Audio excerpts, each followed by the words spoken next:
नहीं हूं, लेकिन आपने 16 महीने जेल, भाई स्टॉप, तजे भी दर्द हुआ इस बात का, होना चाहिए। 16 महीने जेल काटी है मैंने क्या कहा, मुझे दर्द है ना, तभी तो हमारी टीम वहाँ खड़ी है। स्टॉप यार, ऐसे से बात करो ना, काहे को बेकार में वो कर रहे हो। जितने बड़े पत्रकार हो ना, तुम्हें पता है ना, ये इतनी आज़ादी नहीं देते किसी को दिमाग ठीक रखने की, लेकिन ये हमारी वजह से दिमाग, तुम्हारा दिमाग ठंडा रखे में, पता तुम्हें, वरना इतना ज्ञान नहीं बांटने देते हम किसी को। हम अपना काम कर रहे हैं ना जिम्मेदारी से। मैंने क्या कहा, स्टॉप, मुंह बंद रख, मुंह बंद रखना।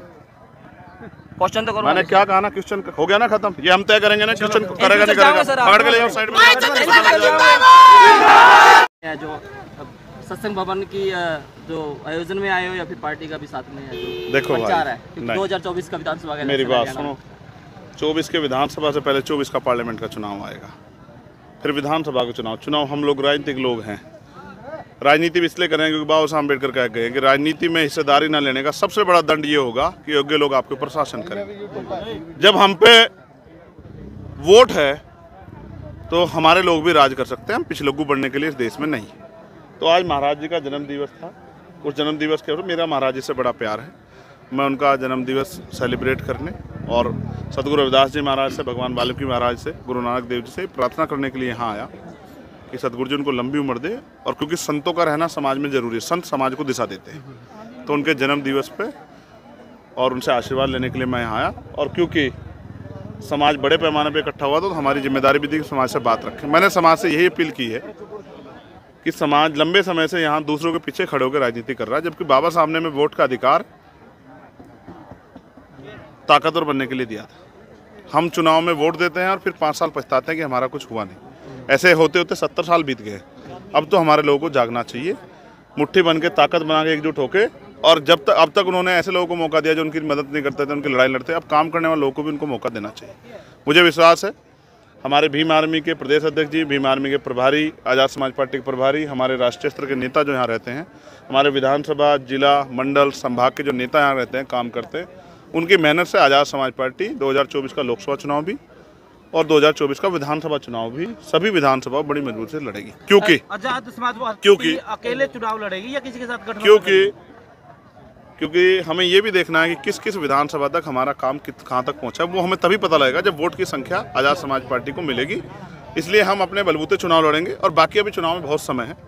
सर, ओबीसी जो ऑपोजिशन के 143 सांसद है, उनको जो मैंने उनको सुझाव दिया था कि भाजपा सरकार चाहती है कि विपक्ष ना रहे, जबकि बाबा साहब अम्बेडकर ने कहा कि सत्ता के साथ विपक्ष भी मजबूत होना चाहिए जिससे सरकार तानाशाह ना हो। तो मैंने उनसे अपील की कि भाई अब देखो चुनाव में बहुत कम समय बाकी है, आप अगर अपनी रक्षा नहीं कर पा रहे तो आम आदमी क्या करोगे, तो अब आप इस्तीफा दो सामूहिक और सड़कों पे उतर के जनता के अदालत के बीच में चलो, जनता से अपील करो, मैं भी आपका साथ दूंगा अगर आप अपनी लड़ाई लड़ोगे। अगर आप नहीं लड़ लोगे तो फिर भाई हम क्या कर सकते हैं।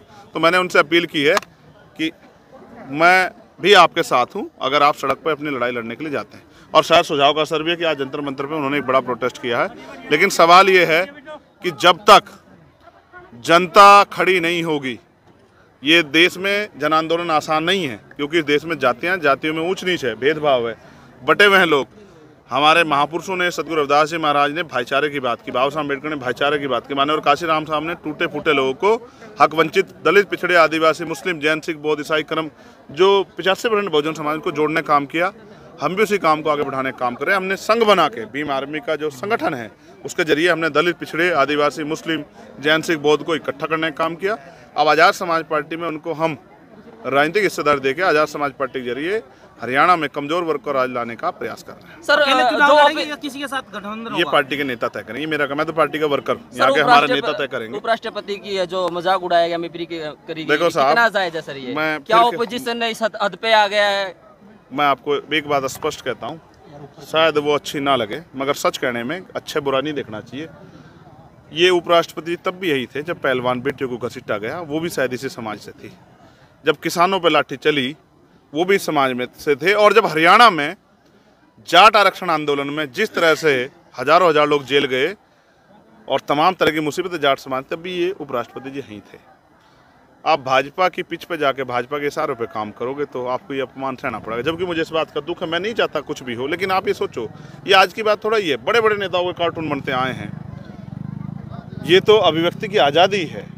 और आप ये बताओ, लेकिन वो कह रहे हैं कि एक मिनट सुनो, किसान बेटे की है, नहीं, प्रधानमंत्री की, कोई कर ही नहीं सकता ना। किसान तो इस देश का अन्नदाता है, उसकी बेइज्जती कौन कर देगा भाई? जो आदमी पेट पालता हो सबका, उसकी बेइज्जती कौन कर देगा? लेकिन जब 700 किसान शहीद हुए तो भी उपराष्ट्रपति जी यहीं थे, और उन 700 किसानों के शहीद हुए जब प्राइम मिनिस्टर और भाजपा के लोग हंस रहे थे तब शायद कुछ नहीं कह पाए। और कल ही हमारी होनहार बेटी, हमारी बहन, इस देश का गौरव बढ़ाने वाली दुनिया में साक्षी मलिक जब रोते हुए लिकड़ी है ना अपने जूते रख के, तो भी शायद किसी का अपमान हुआ है। अगर अपमान मिमिक्री करना ही है तो बहन बेटियों को, जिनको सर की पगड़ी मानते हैं, उनको खून का आंसू रुआने वालों को भी के बारे में भी सोचना चाहिए, उसको भी अपमान लेना चाहिए। और मैं आपको फिर कह रहा हूँ, अभी तो जुम्मे 4 दिन, अभी तो ये पता लग जाएगा किसान की फसलों में सांड घुस गए हैं, किसान की ज़मीन पे जो है कब्जे हो रहे हैं अवैध, ये भी किसान का अपमान ही है। किसान को फसल के दाम नहीं मिल रहे, ये भी किसान का अपमान ही है। लेकिन मैं आपको फिर ये कहूँगा कि भाई भाजपा के इशारे पे ये सब करके बहुत कुछ नहीं होने वाला, क्योंकि किसान अपने दर्द को भूले नहीं है, और कोई जाति नहीं भूल रही इस देश में। जिस तरह जाति के आधार पर अपमान हो रहा है, कोई नहीं भूल रहा है।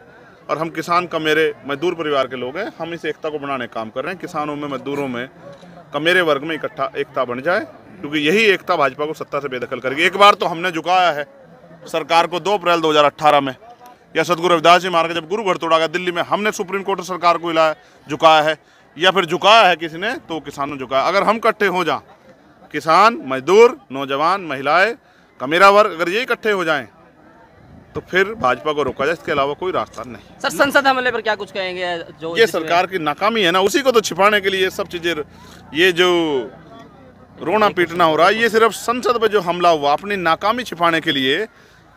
और ये इसलिए, आप एग्री करते हो सर किस बात से? जो स्टूडेंट्स अंदर गए हैं, उन्होंने अपना विरोध प्रदर्शन जो स्मोक बम करके, देखो विरोध प्रदर्शन के लिए बहुत सारी जगह हैं, ठीक है, मगर ये भी सच है कि सरकार सुन नहीं रही। लेकिन क्योंकि वहाँ पूरे देश को चलाने वाले लोग बैठे हैं, कोई बहुत बड़ी घटना, आप सोचो वो बच्चे नहीं होते, कोई आतंकवादी होता तो क्या होता इस देश में? ये देश तो इमरजेंसी का शिकार हो जाता।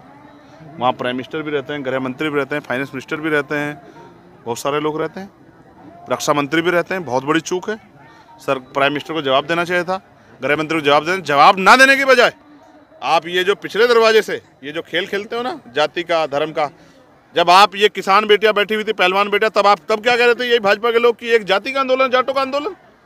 जब आप क्या कह रहे थे कि ये जो है उसमें रेसलिंग फेडरेशन में अध्यक्ष बनने की लड़ाई है, तब भी जाट नहीं थे। तो मैं कहूँगा अब लोग समझदार हो गए हैं। मैं तो कमज़ोर वर्गों के लोगों से कहूँगा कि अगर इस देश में स्वाभिमान सम्मान के जीवन को जीना है, बहन बेटियों के सम्मान की रक्षा करनी है, भारतीय जनता पार्टी की गुलामी और जो महंगाई, बेरोजगारी कमर तोड़ रही है, उससे अगर आज़ादी चाहिए और संविधान को, लोकतंत्र को बचाना है, तो आज़ाद समाज पार्टी के साथ खड़े होकर आप इनको हराने का इंतजाम करो। आपकी वोट से ये लोग हारेंगे। ये नोट देके आपकी वोट को खरीदना काम करें, इनकी नोट को लात मार के अपनी वोट की शक्ति से आज़ाद समाज पार्टी को ताकत दो हरियाणा में, और हरियाणा में किसी का अपमान नहीं होगा। सर कथित तौर पे बात चलती है कि भाई मेरी बात सुनो, एक और रावण है जो दलितों का और जो महिलाओं का जो नेता बात करते हैं, नेता माना जाता है, लेकिन डॉक्टर रितु सिंह है जो धरने में बैठी है दौलत राम कॉलेज के बाहर। सर ठीक है, आप अभी तक नहीं गए हैं शायद, जहाँ तक मुझे नॉलेज। क्या मेरे जात तो न्याय मिल जाएगा कि? लेकिन सर एक्सपेक्टेशन तो है सभी की सर, एक्सपेक्टेशन तो है सर, क्या वो दलित होनी चाहिए ना? नहीं है सर? होनी चाहिए, तो आप अभी तक नहीं गए। जिग्नेश मेवानी ने भी अभी आपकी बात करी। एक मिनट तो सुन ले, हमारी पूरी टीम दिल्ली की, हमारे यहाँ हरियाणा के प्रभारी, हमारी पूरी टीम वहाँ रहती है, आपको पता है। लेकिन आप ही बताओ, कल मैं हरियाणा उस उत्तर प्रदेश में जहाँ 26 लोगों की जान गई है, उनके परिवार के लोग सड़कों पर रो रहे हैं, उनकी लड़ाई भी तो किसी को लड़नी पड़ेगी। वहाँ तो बहुत सारे साथी हमारे संघर्ष कर रहे हैं, कोई बड़ा संघर्ष होगा, कोई इस तरह की वो होगी तो मैं भी चला जाऊँगा। लेकिन आप मुझे बताओ कि आज जो इंतजाम हमें करना है आने वाले 5 सालों में हमारे लोग साथ अन्याय ना, उसके बारे में भी तो सोचना पड़ेगा। एक अकेला चंद्रशेखर कहाँ जाए? जिन लोगों को 4-4 बार मुख्यमंत्री बनाया उनको भी जाना चाहिए। सर बहुत बड़े लेवल पे वो धरना चल रहा है। मैं क्या कह रहा हूँ, आप मुझे बताओगे कितने बड़े लेवल पे चल रहा है? आप बालक हो अभी, आप मुझे बताओगे कितने बड़े लेवल पे चल रहा है? आपको अभी पता नहीं है। यहाँ किसानों ने 13-13 महीने धरने करे हैं, 700 किसानों की जान गई। धरने आपने देखे नहीं है? अभी हमें बहुत दिनों के धरना करते, आपने 16 महीने जेल काटी, आपने 16 महीने जेल। भाई स्टॉप, तो जब भी दर्द हुआ इस बात का होना चाहिए। 16 महीने जेल काटी है मैंने क्या कहा? मुझे दर्द है ना, तभी तो हमारी टीम वहाँ खड़ी है। स्टॉप यार, ऐसे से बात करो ना, काहे को बेकार में वो कर रहे हो? सर एक लाख जितने बड़े पत्रकार हो ना, तुम्हें पता है ना, ये विधानसभा लोकसभा की जैसे 10 सीटें हैं, 1 मिनट है, लोकसभा की विधानसभा की 90, तो चुनाव लड़ेगी आपकी ये पार्टी? इधर देख रहे हो ना, ये इतनी आज़ादी नहीं देते किसी को दिमाग ठीक रखने की, लेकिन ये हमारी वजह से दिमाग, तुम्हारा दिमाग ठंडा रखे में, पता तुम्हें?